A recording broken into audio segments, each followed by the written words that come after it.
So today, lads, we're going to be talking a little bit about the Fever GM and an interview that she did where you can tell by the way she's talking about these players who is very likely to make this team. We can be honest here. There is a player that we all kind of think is going to make the team, and maybe I'm just listening to this wrong. And I'm willing to say that if you guys believe that that's the case, that I'm just essentially just mishearing things, that I'm just again, just saying this maybe in living in hope that something better is, or this is going to be something good, but yeah, or sorry, this is going to happen. But yeah, let's take a listen to what Amber has said. This is her talking about the Fever's draft picks. Pull the balls out and get going. Oh, yes, it is. So you all just had the WNBA draft, or we all had the WNBA draft, picked up 3 new players. And how are their stats going to complement the roster now? Yeah, we had second and third round picks this year, so 19, 20, and 33. So we picked a little later than number one, right? Yeah. The last couple of years. So you're a bit at the mercy of what other teams are going to do ahead of you. But we were so pleased with where we landed. Picked up Michaela Timpson out of Florida State at number 19. Unbelievable defensive player. She's 6'2", but has a 6'10" wingspan. Yeah. She's the only player in the country to average 17 points, 10 rebounds, and 3 blocks. So we're really excited about her.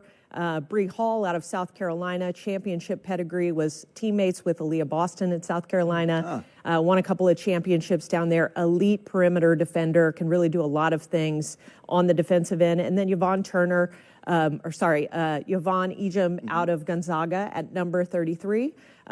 Great post player, a lot of potential, Canadian national team member, so she's had some international.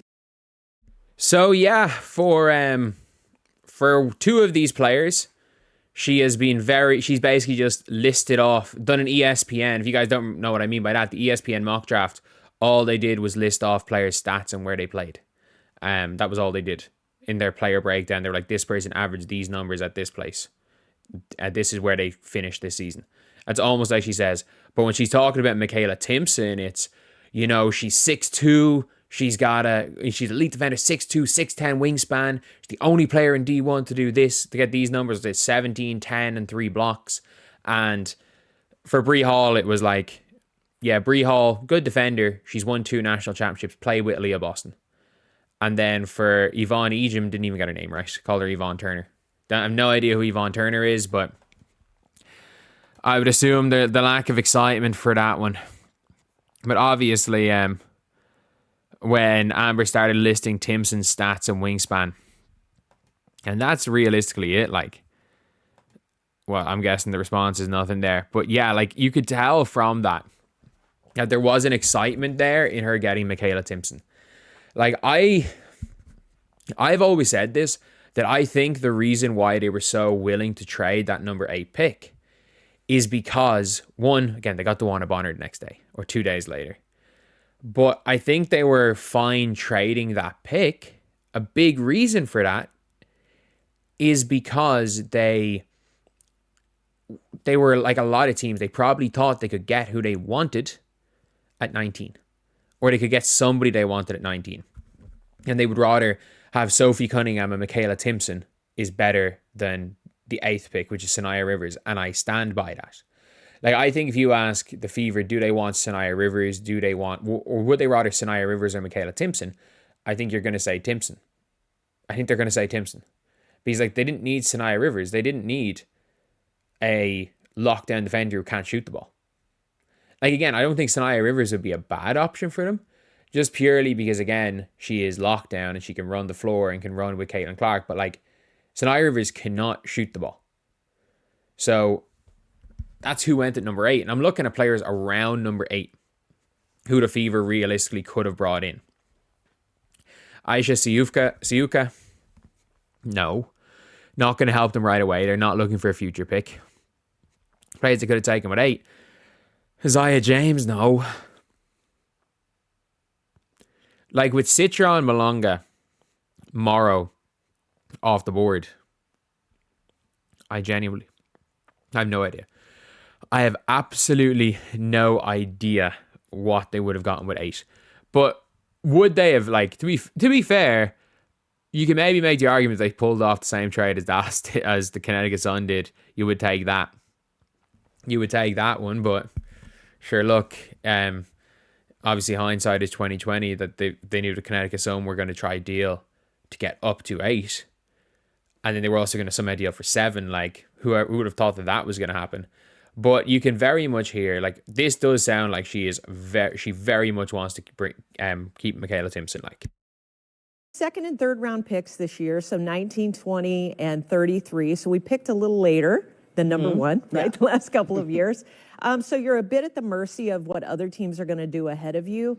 But we were so pleased with where we landed. Picked up Michaela Timpson out of Florida State at number 19. Unbelievable defensive player. She's 6'2", but has a 6'10" wingspan. Yeah. She's the only player in the country to average 17 points, 10 rebounds, and 3 blocks. So we're really excited about her.